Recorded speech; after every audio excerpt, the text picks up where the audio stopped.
Statistics show that 53% of parents avoid talking about death with their children. And Gloria, you know, whenever we talk about Karen, I know it's always so incredibly painful. How on earth did you, as a family, manage that with the boys, Karen's boys, who were, what, 7 and 10? Well, there was a moment when within the family they thought that they should tell Charlie and Gabriel that Karen had cancer. I personally was against that because Karen's prognosis at that point was really quite good. And they would have been younger than that, obviously. And I thought to myself, why would you put on young children the fact that mummy's got cancer? Because she might live, she might beat it. It might be all right in the end. As it turned out, it sadly wasn't the right ending, but she lived for 7 years. For a long time. And 7 years, you know, they had their mum for 7 years. And children are very astute. They know that something is wrong because Karen would be resting or she would be going for treatment or something. So they know in here that there's something wrong. But I would also like to say there's no blueprint for any of this because you just have to measure it. If I think the passing is imminent and the prognosis is not very good, then you might take the decision to actually tell the children So more. what did you say? Just mummy's not very well today? Or... Well, they knew that themselves. Yes, mummy's just resting or, you know, mummy's well enough to go out today. And they knew, they instinctively know. But, I mean, I heard one of the boys one day saying to a lady who was passing through the house, and he said, "Did I tell you that my mummy died yesterday?" And then the next breath he said, "I'm going off to jump on the trampoline." So children are very astute, they're very clever in their own way, and they cope with it in a weird way. I mean, I thought I would never get over it. I just would never deal with it. But somehow or other, children, they're very flexible, and they sort of can twist from sadness, and of course it affected them greatly. But I do think that as they get older, and our boys and I are in their late 20s, early 30s even, but we do talk about it more now when they can understand it better. Well, she said that, you know, she talks about Rob every day to the children now, but she said at the time, you know, she was dealing with her own grief, her own fears. She was didn't really know how to approach it. And it's difficult because you don't want to frighten children, do you? No, and I think you have to judge it on each child because each child does handle it different. But also, I don't think you should be afraid to answer questions that they're asking. Because I think the not knowing is what scares them the most. You know, I agree with you. You know, you don't have to say, mummy's not going to make it, and then they get 7 more years and they've wasted that worrying. But I think, you know, I know with Kira was very young when my sister Bernie died and when my mum and dad died. Well, she didn't know my dad, but my mum, she knew. And she'd say, "Oh, what's happening with Grandma?" And I'd say, "Well, you know, she's not very well." And then obviously my mum passed away. And Kira said, we were going to see her, and she said, "I want to come and see Grandma." Now, at the time, I thought, oh, I'm not sure about that.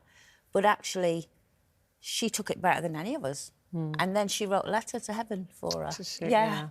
And which was really beautiful and sad all at the same time. And then she spent time with Bernie. But then, you know, when my mum died, it was either my mum or my dad, I can't remember, but the boys were very young. And Shane Jr. said to me, "Mum, I don't want to go to the funeral." And I said, "Well, that's absolutely fine. You don't have to." You know, he wanted to go and play football with his friends because Shane was very much like, "I won't think about it now." But Jake was insistent that he came, so I took Jake. And yes, he cried, and yes, he sobbed in my arms, but that was his way of dealing with it. But Shane dealt with it in his own way. I didn't want to force him to go. You said it depends on the child. Yeah. But I know when But some people said they're not going. When my granddad passed away, my dad's dad, my parents didn't take me to the funeral because they thought I was too young. I think I was 6 or 7 at the time. And I remember being really angry with them because I adored my granddad and they thought it'd be too upsetting. And so they were driving into Cornwall and they left my sister and I with friends and off they went. And I was really cross and I was young. I think it's a generational thing, though, because my generation, my mum and dad simply never discussed anything like that with us at all.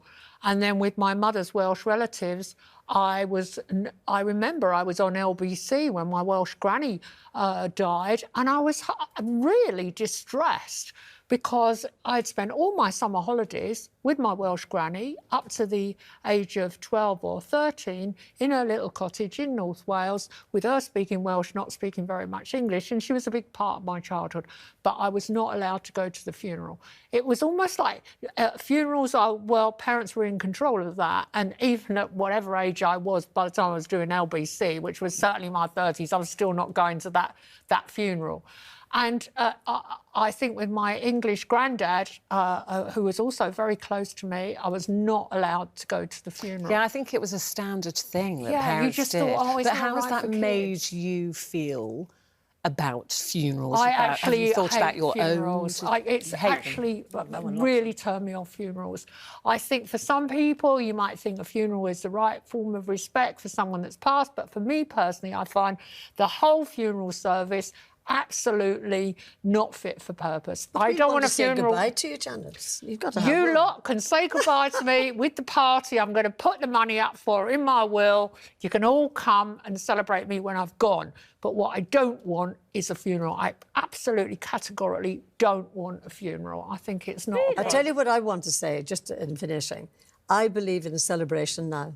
Yeah, you can celebrate me with a pint of something. Well, definitely celebrate pint of champagne, you. probably. But it'd be Gloria. like celebration of life. And I think with all the first after any loved one dies, the first of everything, the first anniversary, the birthday and everything, and we now really celebrate that. And I think that's the way, it's a very constructive thing to do in here. Because you are thinking of good things, you're not thinking of sickness. Yeah, that's a lovely way anything. to look at it. It really is. If you have been affected by anything that we've just discussed there, advice is available on our website if you head there.